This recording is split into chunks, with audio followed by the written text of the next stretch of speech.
Hello, everyone. Hello. I be so proud when it comes on, Daddy. Hello, everyone, Daddy. There's a lot of light going Move on over right here. here. Move over here. Move over. Do it. Okay. No, it still got me. That's all right, baby. You are the light. Hello, everyone. Hello, and welcome to Monique and Sydney's open relationship. So, listen. Today's show is titled "What My Sweetness." Oprah Winfrey Neverland interview. Oprah Winfrey Neverland interview. Now, why are we doing this show today, Was my it love? right? Oh, I'm sorry. Was it right or was it for ratings? You be the judge. You be the judge. While we get this straight. While we get this.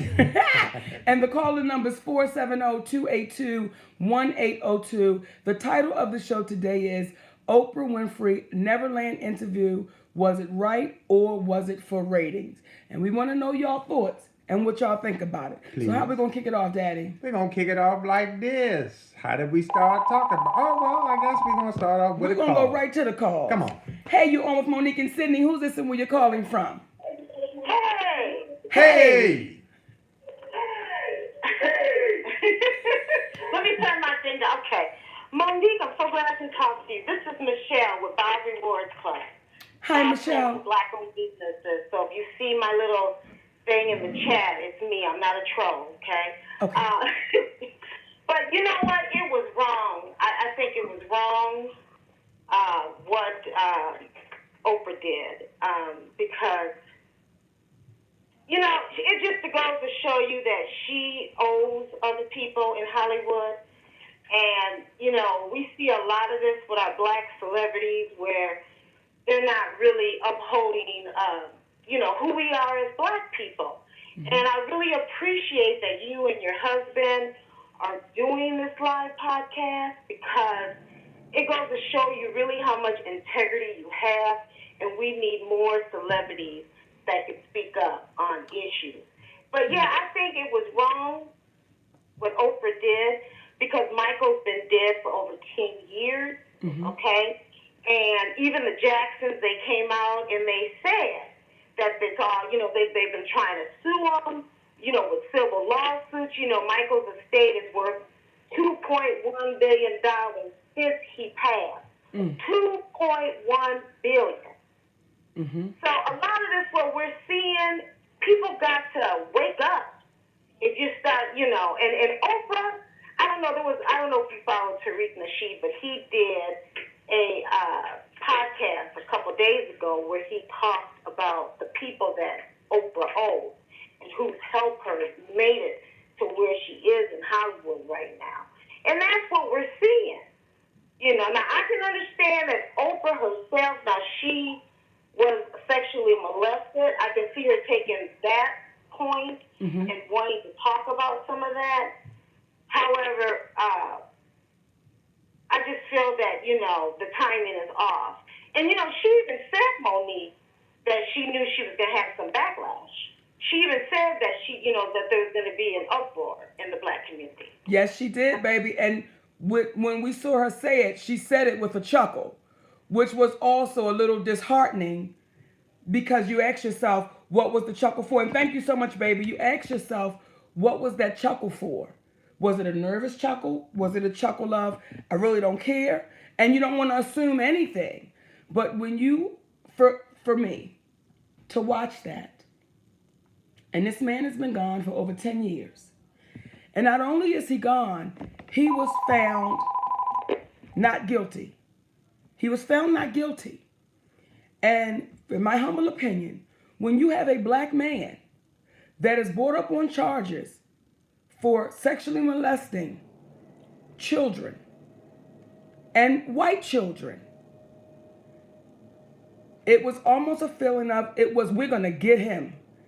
And when they came back and said, y'all, there's no proof, there's no evidence that this man did anything to anyone.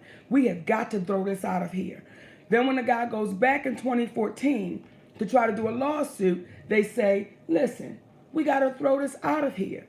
So here's a man that was found not guilty in the eyes of the law. In the eyes of the law. And you wait for 10 years after this man is deceased to now do an interview with people that said they lied. Take some calls, baby. Let's let the folks tell us what they think. Let's take it. Hey, my love, you're on with Monique and Sydney. Who's this and where you're calling from? Hey, this is Sunshine from Columbus, Ohio. Hey, Sunshine, talk to us, baby. All right. Now, first of all, I just want to say, as always, thank you, too, for doing this. This is a great forum for us to get our stuff out, too. And black people watching, I hope y'all are some of the ones who are naysayers when Monique called Oprah out. Because when you called Oprah out on her stuff, black people acted like you said something about the baby Jesus himself. Yeah. I know she is the savior of many black people. And I've seen her shade from day one. This is a woman who made her living off of the dysfunction of poor people. And now, if you don't have a movie or a book deal, you can't even sneeze in her direction. Okay, let's just talk about that. Remember, it used to be the child molestation, the families, the poor this, the poor that, when she was Oprah back in the day. And then when she got big, she doesn't fool with those people anymore. And everybody keeps asking me on Facebook, well, have you watched it? Have you watched it? I'm not watching anything she has to say about Michael Jackson until she calls out her homeboy, Harvey Weinstein. Talk on it, baby. Because this is a clear case of wagging the dog. This is just a distraction. This is something shiny for us to look at and be occupied by while her white people get away with murder. Those men, they have victims too. Ryan Seacrest, Matt Lauer. Where is their special?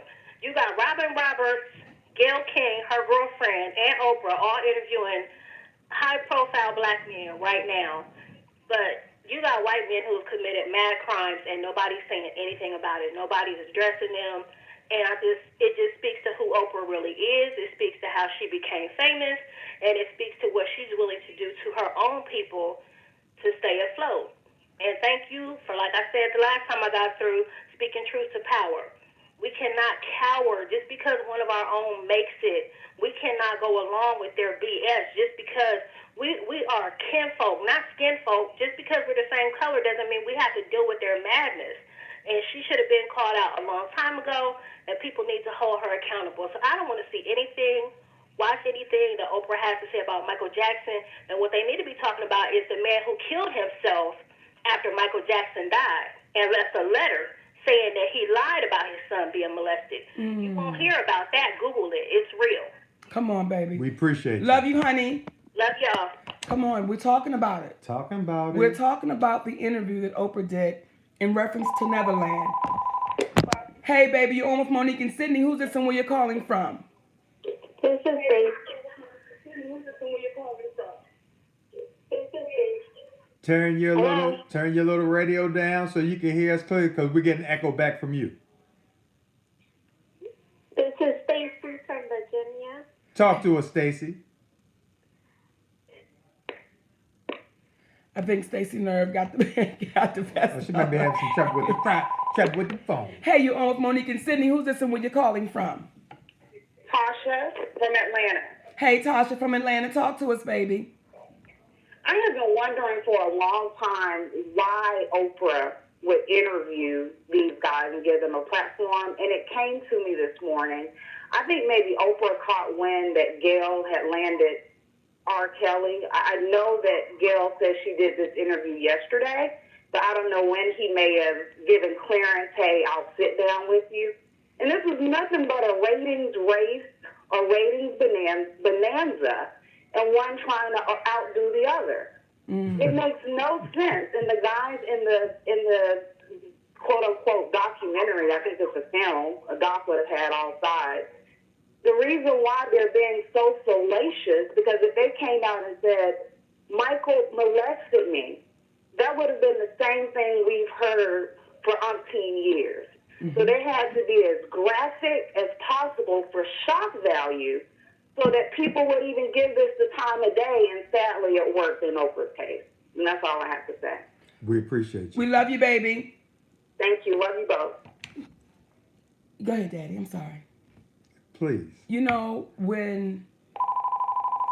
Okay, I'm going to say it. Hey, you're on with Monique and Sydney. Who's this and where you're calling from? Hi, my name is Marcia. I'm from North Carolina. Hey, baby, talk to us. Well, how I feel feel about the whole documentary, especially with Oprah, I think it's absolutely ridiculous that she gave these two perjurers, might I add, platform to even voice such crap and such BS. We have 367 pages of court documents by the FBI telling us that Michael Jackson was completely innocent and was extorted for money. They followed this man for 10 years without him knowing and found no evidence. So for these two to come back now, 10 years after he's died, to say, oh, MJ did this to me, MJ did that, it's all BS. One even sued a couple of years ago for $1.3 billion. A civil suit, not a criminal suit. So please, I don't understand that, how it's not for money. And I don't understand how her, of all people, would give somebody like them a platform, especially when she's a survivor herself. It's absolutely ridiculous. And as a survivor, if you notice, she's never identified specifically who the individual was who molested her. She said an uncle, but never called that individual out by name. So it's a little interesting when you have someone that provides the specifics on someone who years prior gave her what one could say was one of the biggest interviews of her life, and I believe it was 1993 Yes, with sir. Michael Jackson. Yes. So Yes, it's a very interesting turn of events. So, we appreciate your call. Thank you, my baby. And here's what, for me, is sad and disheartening. You had, that man welcomed you in his home. And you spoke of how beautiful and all the love this man has shown children all over the world. And John, I believe it was John Alex said, all I'm really saying is they don't really care about us. I ain't messing with you. But And I want to address too, when with calling someone a molester and they're no longer here. And with these guys, Michael Jackson is not here to defend himself, which is a major problem, because once he's been found not guilty, once, from my understanding from the caller, when the FBI says we found nothing, then you come back and you allow these two men to get on your platform and tell this story, and that man cannot defend himself. Who does that? And when Moni communicates that with you, she's coming from a place of experience. Because, this is Monique and Sydney's open relationship. So what good is it if you have the information and we not being open with the community to share it? Come on. You all know that Monique identified Gerald, who was her older brother, or who is her older brother that molested her when she was a child. What you may not have known is he also had taken her down the street, and there were two other young men who molested her who were friends of his that happened to be brothers. They have since deceased for some years, which is part of the reason why you never knew or ever heard about their name, because they've met their proverbial maker, their end is here, and to bring them up when they cannot defend themselves. See, she spoke in reference to Gerald. We speak truth to power as it pertains to Oprah, Lee, Tyler, Will, Packer, individuals that have the ability to confront us and deal with us directly, not someone who is no longer living, Right, that can't defend themselves, because that, excuse no pun intended, is overkill, because that man is not here. And when you are acquitted, how do you retry someone in the court of public opinion who cannot challenge or dispute what it is that they're claiming? Which is why I didn't say it. And I never will say it about those two men, because their families had nothing to do with that. When they were boys. When they were boys, their families would be paying a price for something that they had nothing to do with.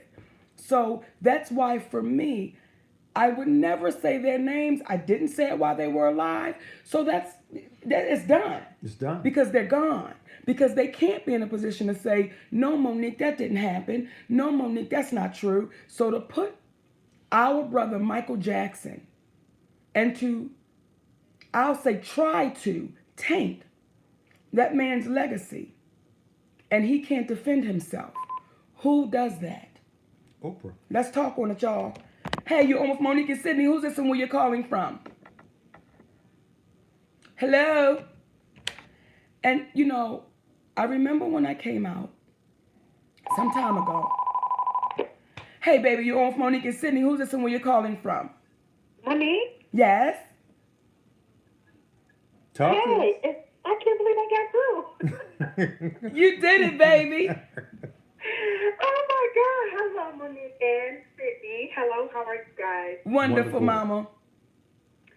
Listen, I just got on. I've been trying to catch your podcast live since I heard about it, and I just really heard about it. I'm telling you, you guys are doing amazing work. I just want to make sure I tell you that first. Thank you, We baby. appreciate it. Your podcast is blessing me, and I'm sharing it with everybody I can. It's amazing work.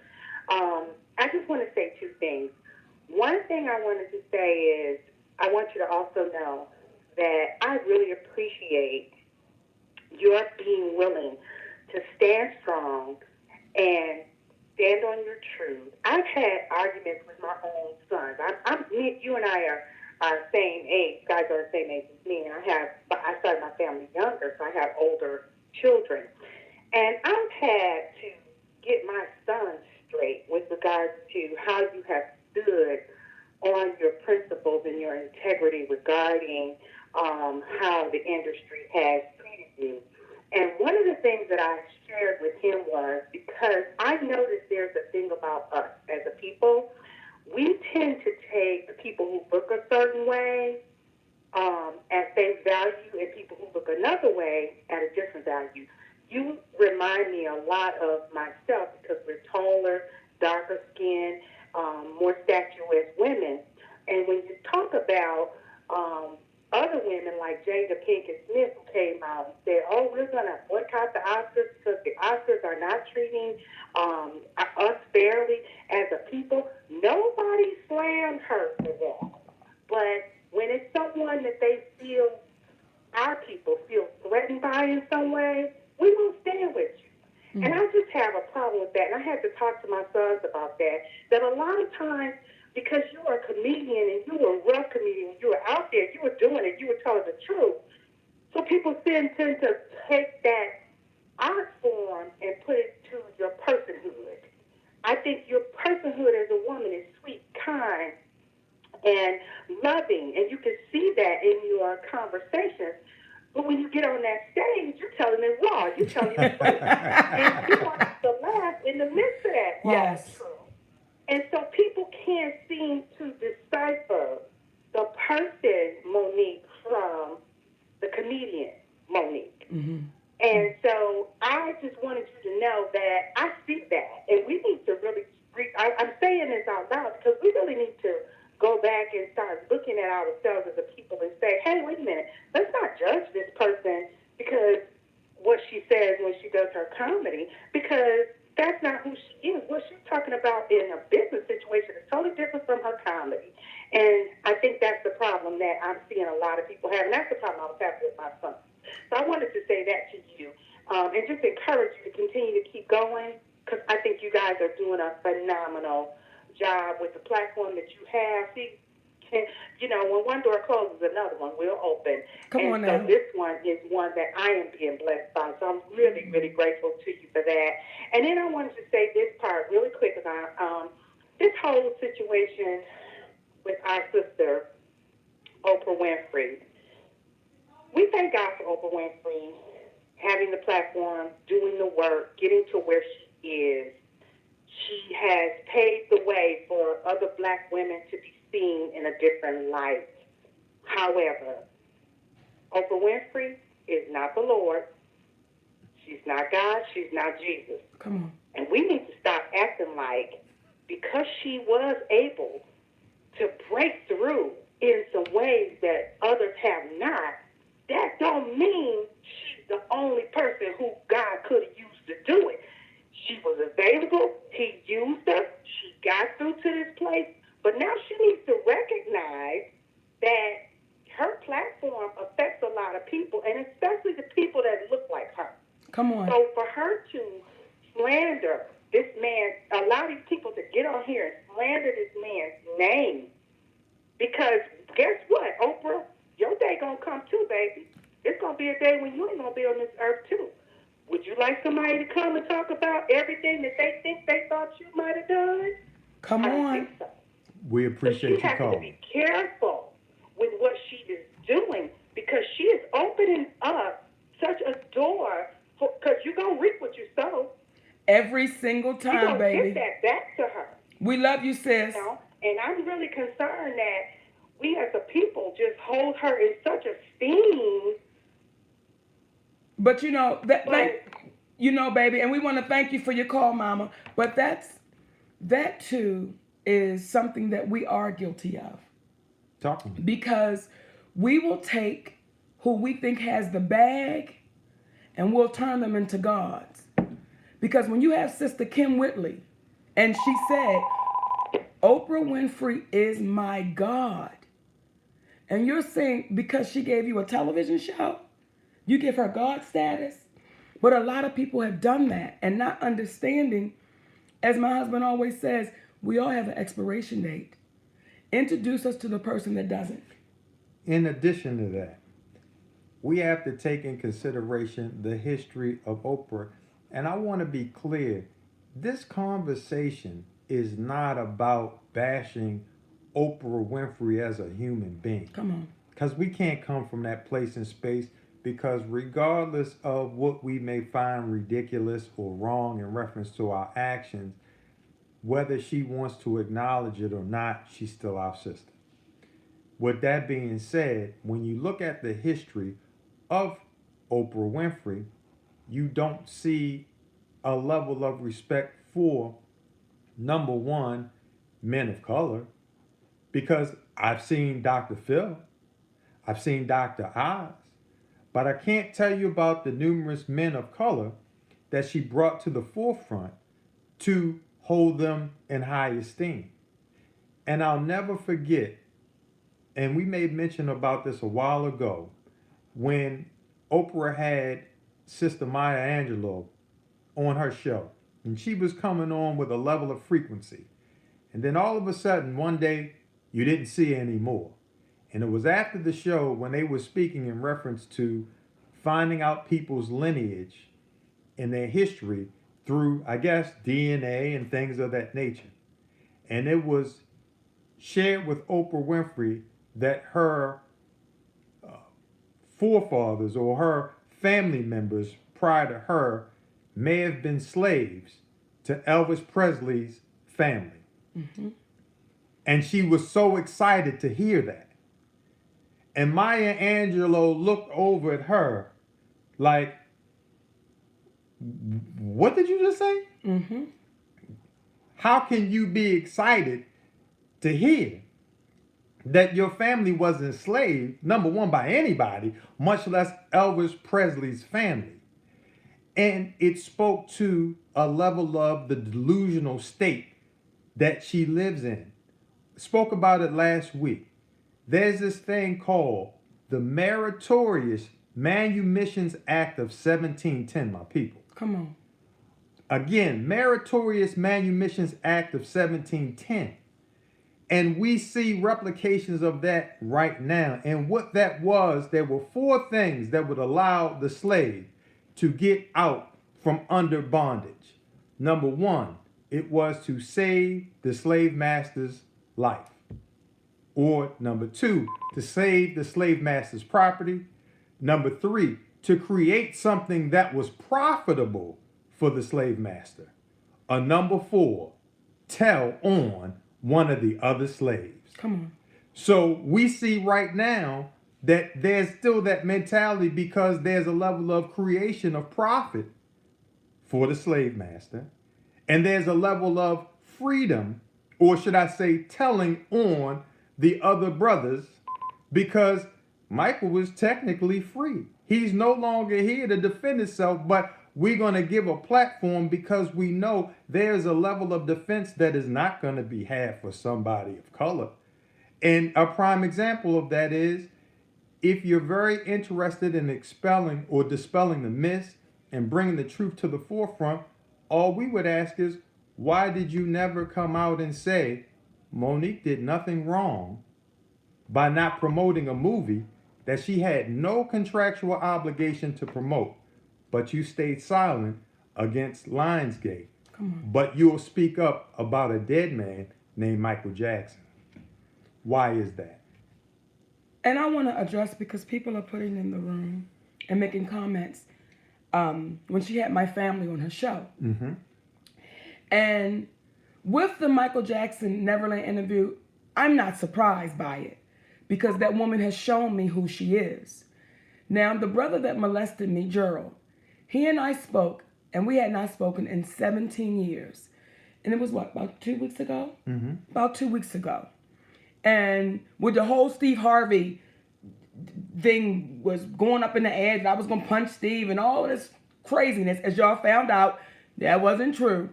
But he called, and he called in a huff. What's wrong with Monique? And she doing all this? And actually what he said was, she's messing up deals for our other brother because the people think she too violent. It's like, well, how could I be messing up any deals for my other brother because we have no dealings together? My brother Steve. So we like, that doesn't even make any sense for you to be worried about what I'm doing in my life that's going to affect my other brother and his business dealings. We have no dealings together. So again, when he called rah-rah. By the time he got finished talking to Sydney, he was extremely apologetic. Because in his rah-rah, my husband says to him, hey brother, I'm being nothing but a gentleman as I'm speaking to you. So what I would ask is that you take all of that out of your voice and let's talk to each other like two men.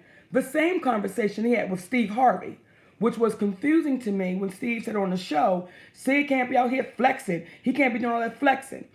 Every conversation Steve and Sydney has ever had, Steve Harvey's been the one flexing and had to be pulled down off of that because he... Not every, but just one when we were on the radio. I'm sorry, you're right.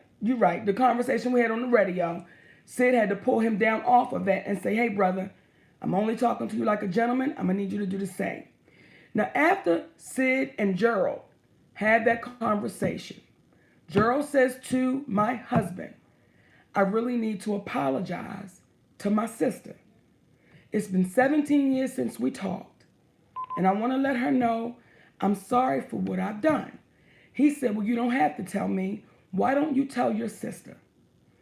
And my brother and I got on that phone after 17 years because I had closed myself off to him. And I said, I will never, ever again speak to this man. And though I love my brother, I didn't think I would ever say those words to him again. But when we got on that phone and we began to talk, and it was the first time I've ever heard my brother speak from his heart. And my brother said, because they call me Nikki, Nikki, I want to apologize for what I did to you. And I want to apologize for the damage it may have caused you in your life. That caught me off because I wasn't expecting that from my brother. And then we began to talk about when he went on the Oprah Winfrey Show. And when my brother said, Oprah told me you were coming.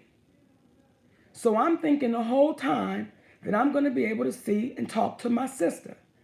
I didn't find out you were going to be there until I got there that morning. And then she said, oh, by the way, Monique is not coming. So, in my humble opinion, that woman manipulated my family to have them believing one thing when it was actually something else. That woman manipulated me because she had me believing one thing and it was actually something else. And specifically, the one thing she had her believing was it was just going to be Gerald that was going to be on the show and not Gerald, her brother Steve, her Miss Alice, her mother, and Mr. Steve, her father, that was going to be on the phone and on the show.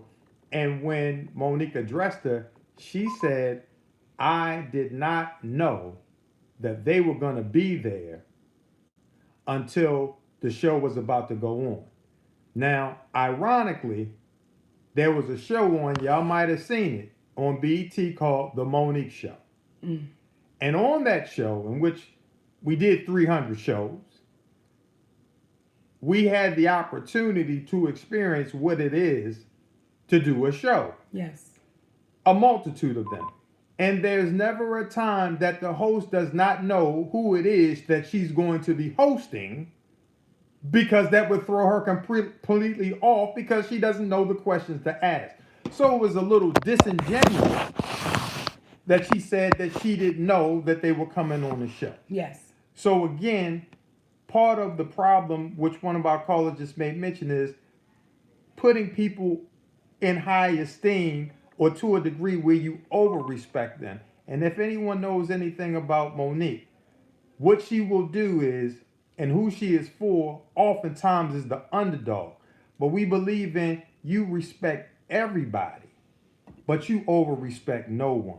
So the fact that there's this rumor with the Kim Whitleys of the world that Oprah's their God, the reason why we're having this conversation is because we do love Oprah.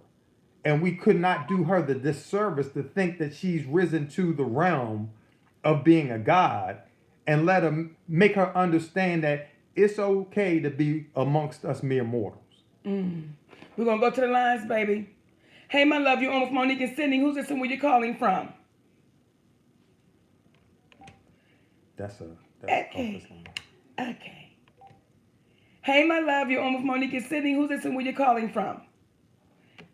Okay. I want to apologize that we have you on hold for so long, but as y'all can see, when we be right in the middle of explaining something, the calls start coming in. Hey, my love, you're on with Monique and Sydney. Who's this and where you calling from? Oh my goodness, this is Kenda. I'm calling from Be More. First of all, I love you. I'm so excited that I got through. We glad you got through, baby. And we love you Yes. back.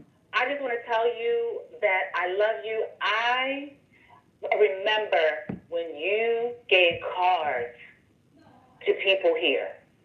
I remember your club. This is nothing new. And I also have been saying that what people don't even think about is how you trusted a sister with your personal pain, and she put it out there. That is molestation Come on. at its worst. Yes, ma'am.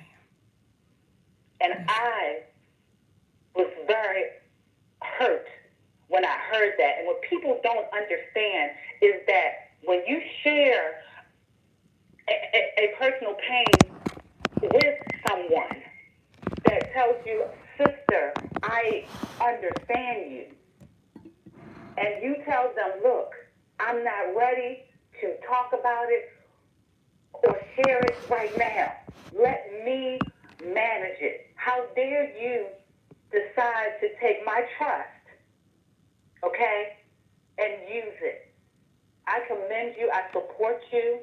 And when I start my show, I would love to interview you and talk to you. I admire you, and I thank you, and I'm supporting you. Thank you so much, my beautiful sister. And we love you, baby. We love but you. I want to make sure that I play Oprah fairly. Now, Oprah Winfrey did call me about my brother coming on the show. And when she called, she said, your brother called me up. He want to come on the show to apologize to you and also tell parents how to look out for predators. And I said to Oprah, listen, the nigga I know is up to something slick. But everybody's allowed to change, and I don't want to block my brother's blessings. I just don't want anything to do with that. Mm-hmm. She said, if you do not want me to air the show, I will pull the show. Again, I said, I appreciate that, sister, but my brother could be a different person. And I also want the world to see what a molester looks like. Because my brother's a good looking man, very charming, charismatic, all of that. You would never think that a person that looks like that could pull any woman he want to, would want to deal with children. So I said, yes, please, by all means. What she did not do was say, your mother, your father, your other brother. Now, Oprah Winfrey and I had a conversation about me and my mother's relationship. I told Oprah, me and my mother was not on good terms. We were not talking. And I went into detail as to why we were not talking. I told that sister that. She never one time said, by the way, Monique, your mother's going to be here. Because had Oprah Winfrey said that to me, I would have said, then I'm going to need you to shut that down. Because I don't want the world seeing my mother be greedy, be unnurturing. Because you have a man coming on saying, I did that. And you have my mother and father there saying, well, we're going to support him. So my mother and I, we never got that right. And my mother is now gone, as well as my father. We never got that right. So when I see this woman at an Oscar party at Alfre Woodard's home with a lot of other beautiful black women, y'all know your girl. I had to ask her while we were down in the room, and Alfre Woodard said to me, Monique, say what's on your heart. This is the room where you can say what's on your heart. And y'all know I said what was on my heart. And what that woman said to me was, if you think I've done something wrong, then I apologize. Super Soul Sunday. Super Soul's not. Monique, I want to apologize for that, baby, because we did have a conversation. And had she just come up real with it and said, sister, I just wanted to get the story. Now, we have another sister. Her name is Barbara Walters. And my brother and family called Barbara Walters. And Barbara Walters called and said, I could not do that to Monique because I've been doing it for too long. I know what that is. And this is right after I win what they say is the biggest award in the world, and you have my whole family on. Who does that? Hey, baby, you're on with Monique and Sydney. Who's this and where you're calling from? Hi, I'm calling from Washington, D.C. How are you? Hey, Washington, D.C. What's going on, baby? I'm just calling to say that I'm so proud of y'all. I watch y'all all the time when y'all go live. I love how Sydney has your back. I love how y'all fight to keep spreading your story. And it's very, very commendable. And I'm just thanking you for being a strong black woman and representing for the black women. And Sydney representing for the black men and the husbands out here in the universe. It's so many great men and so many great women, and your story is very telling, and I just appreciate you. I'm so proud that you're able to be in Las Vegas. I'm not sure if you're still in Las Vegas. I wish I could make it out there to see you for your residency, but if you come back to Baltimore or D.C., I'm definitely going to come and support you. I love you. I love you, Sydney. I don't know you personally, but you all are so, so amazing. And that's what I wanted to say, and I'm glad I got through. We love you We back, love you baby. back. Thank you. Thank you, honey. Thank you, my love. Good. And this, too, Daddy, is why this show is necessary. Because it gives, I believe, not just me, but it gives people a place of freedom where they can say it. Hey, you're on with Monique and Sydney. Who's this and where you're calling from? California. Hey, baby. California. Hey, Monique. Hey, hey. Hey. I thought we were in real time. We are. We are in real time, baby. Okay. So I'm calling first, Monique. I love you. I have so much respect for you, sister. Just saw you in Vegas last Friday, and you killed it. Thank you. Thank you. Thank you for how you stand up for black people and especially black women. I love you. And I just had to make sure that to support you and support your efforts. We appreciate that, baby. Okay.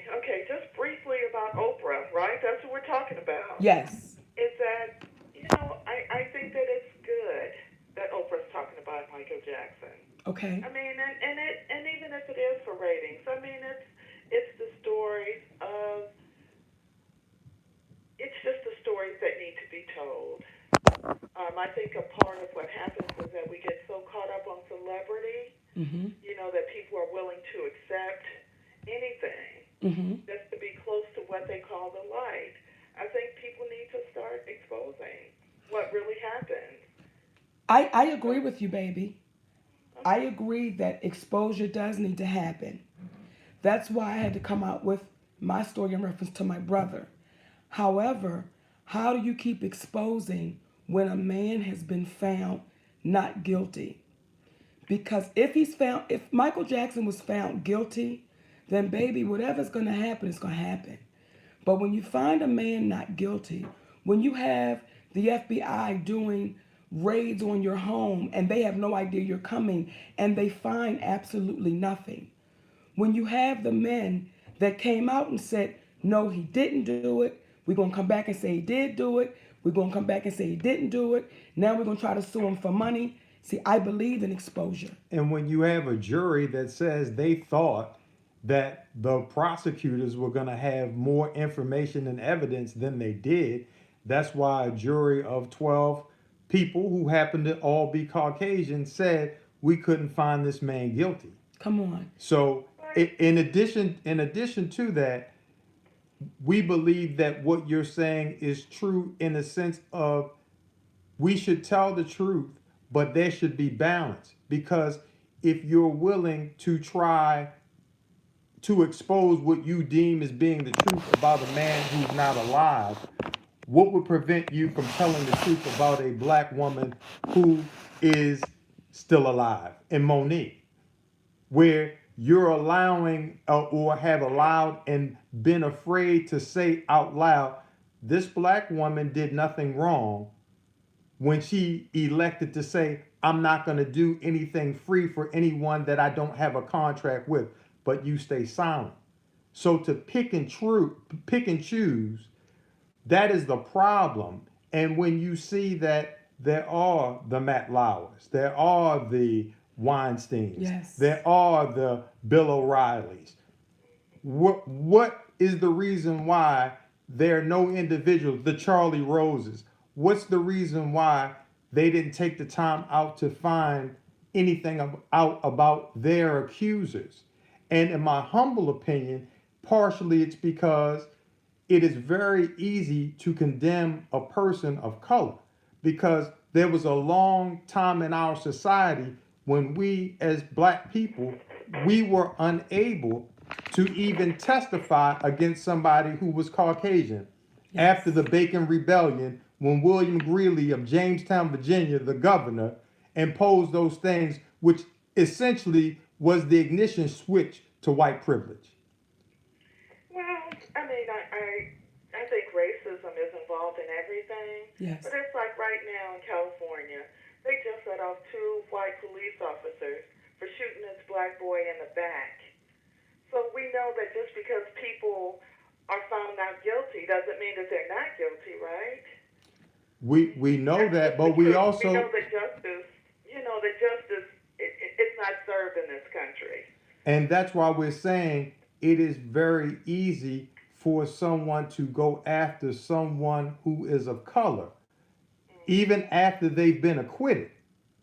Because what happens is if you can shoot a man in the back 8 times, but you as a homeowner, if someone broke into your home, depending upon where you live, were to shoot them in the back if they were trying to escape your home, you would be found guilty of a crime. But an officer can go in your yard, shoot you 8 times in the back, and get away with it, which further makes our point that to go after someone who is of color, even after they've been acquitted, even after the individuals who are saying that he now did it previously said that he did not do it, and no one is questioning, or there are those who are not questioning, why do you say, or why did you say, and why should you be believed now when you were looking for people to believe you when you said that he did not do it? And incredibly enough, if you look at the interview of that young man when he was a child, and they were interviewing about Michael, it wasn't as if he was some robotic guy telling a lie. And I don't know, and I'm not here to judge whether he's telling the truth or whether he's telling a lie. But what I'll say is his demeanor was of such where he seemed to have been speaking freely and from his heart. But we appreciate you giving your insight and your opinion. And we love you, baby. And Absolutely. you know, and I love you guys too. Thank you. Keep on doing what you do. Thank you, my you. sweetness. And you know what? I'm glad that sister called Mm-hmm. because we don't want to be in a place where, oh, everybody just in agreement, because she has a right to feel the way that she feels. Yes. And I want to address this light that's shining down. This is just my humble opinion. Because everybody's saying, fix it, move it. Every time we move it, it finds us. So my humble opinion, that's our brother Michael Jackson saying, shine the light on the real. Shine the light, baby. Come on. Let's really talk about it. So again, we get caught up in the bag and not the facts. And we feel like, some of us feel like, because it's Oprah Winfrey, it must be true. But like that caller said earlier, how would Oprah Winfrey feel if when her day comes and she gets called to wherever she's going, someone says, okay, baby, let's drop it, and you can't defend yourself? See, someone would say, why wouldn't you have the young ladies from your school in South Africa?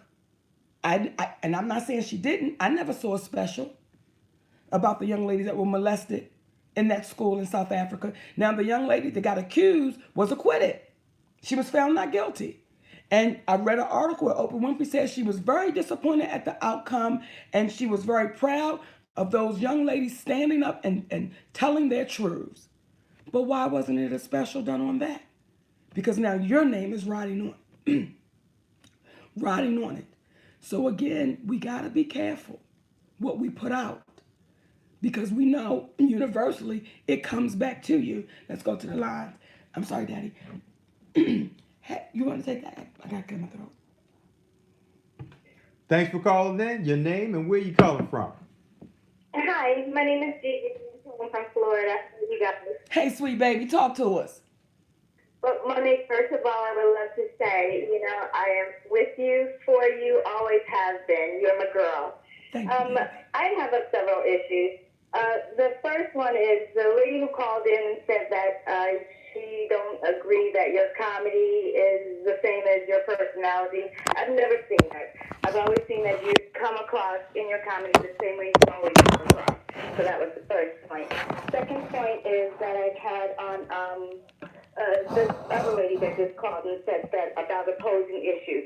My point is, yeah, we have opposing issues, and some people think that Michael Jackson did what he did, and, that was acquitted, and like you said, all that should be done. But my point is, the man is dead. The man is dead. Let this man rest in peace. Yes. Shameful, disgraceful, disgusting for anyone, I don't care who it is. Oprah, who I've never liked. I've always seen that she was biased. I've always said she was a gatekeeper. Her, Steve Harvey, I don't care if that is your boy. He can be your boy, not mine. But that is, that's just the point.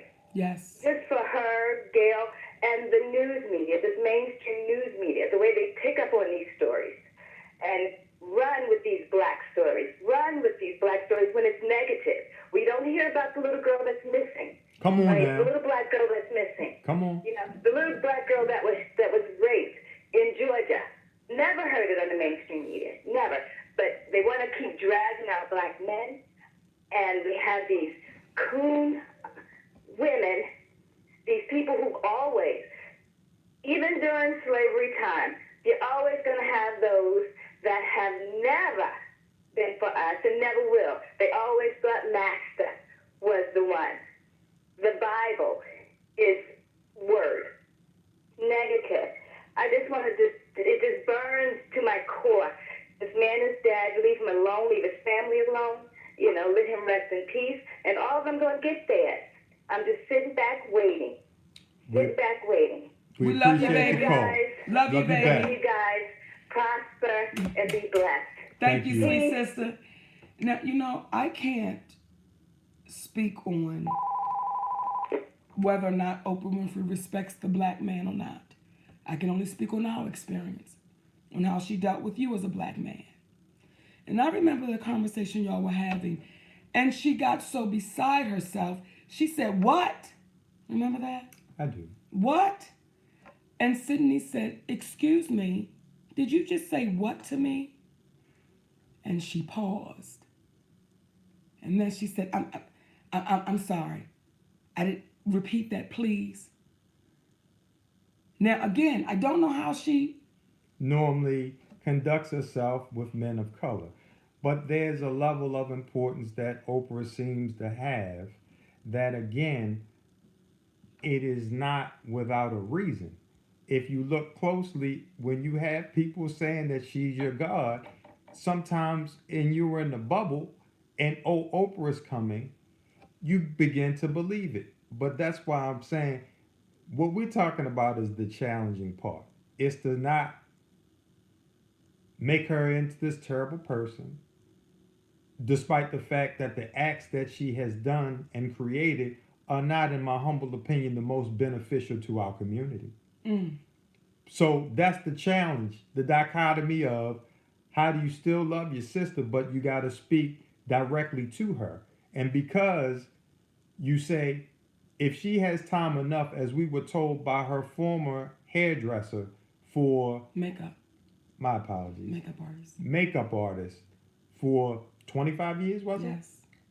Roosevelt Cartwright, who said, I'm too damn old to care. If you want to tell it, tell it. Mm-hmm. When he says she wanted to know, was you and Sydney's relationship, was it real? And one would say, when you're a busy billionaire businesswoman, say that fast 3 times. Busy billionaire businesswoman. Right. When you are that, why would you take the time out to be concerned about our relationship and whether it is real or not? And then at the same time, because we've heard some say, Oprah's too busy to deal with y'all. That's why she hasn't confronted. You ain't got no time for y'all. But she wasn't busy enough to ask, was our relationship real?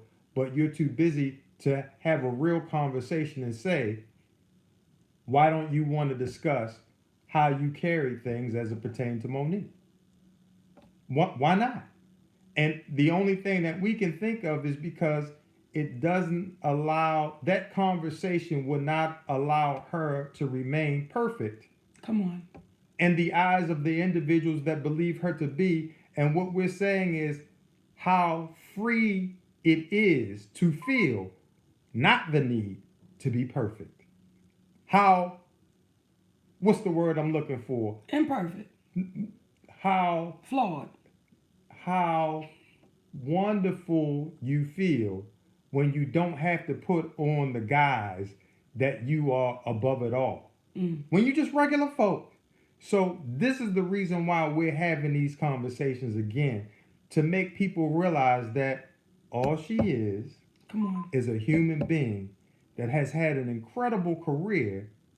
However, it seems like later in her years, it's starting to go a little bit differently, whereby the focus is not on uplifting the community. Come on. It seems to be a little bit damaging to the community.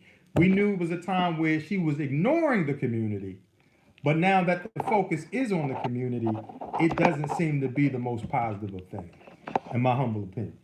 In our humble opinion. I absolutely agree. And see, y'all, I get a chance to see them behind the curtain.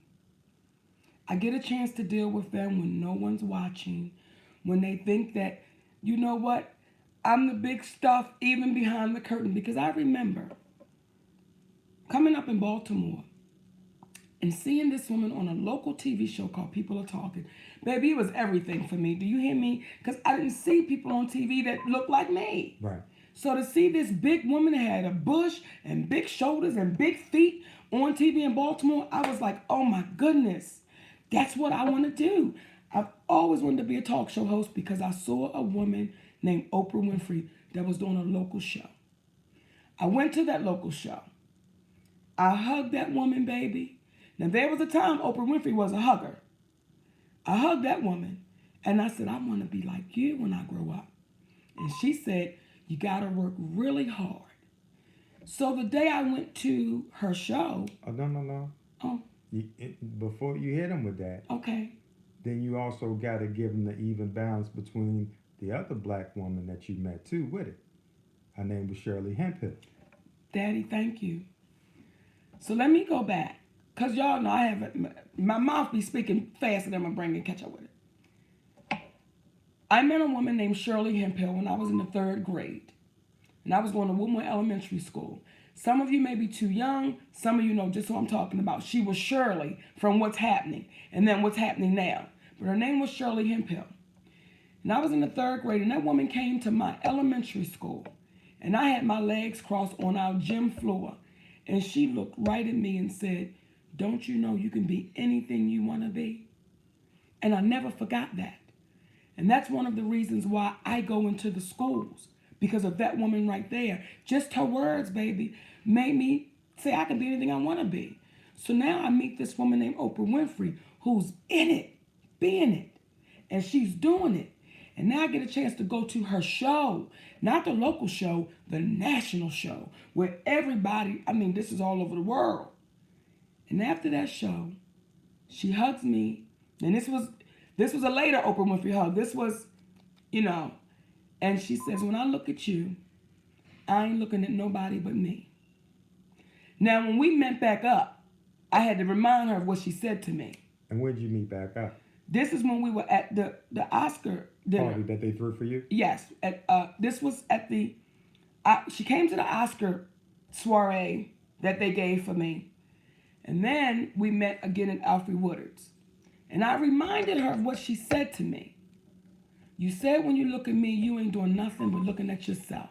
And then she says, I say that to everybody. Well, how could you possibly say that to everybody? And when you say it, do you mean it? Or are you just saying it and it's fraudulent? I don't know which one it is. Because if you say it to everybody, well, do you see white men that way, black men that way, black women, white women, Asian women? So you say that to everybody? But that let me know for me, in my humble opinion, I was looking at someone that only says what's necessary. and when you were looking at who your hero was, when you thought about Shirley Hemphill and Oprah Winfrey when you were on your way up, who was your hero? Oprah Winfrey. But when you look at it in retrospect, who's the hero? Shirley Hemphill. Because she did it when no cameras were around. See, I've met some heroes, Daddy. Come on. When no cameras are around. Her name is Susan Taylor. Who is she? Tell them. She used to run Essence magazine. And when she left? Essence left with her.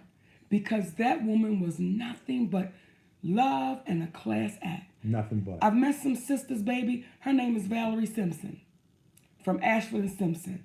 Class act, baby. And they come from their heart. Stephanie Mills, from her heart. I've met some real damn Patti LaBelle, real down sisters. Then I met some sisters that make you say, "What you doing?" And her name is Oprah Winfrey, and her name is Gayle King. See, I got a call from Gayle King one night too. And this is when we first got the Monique show.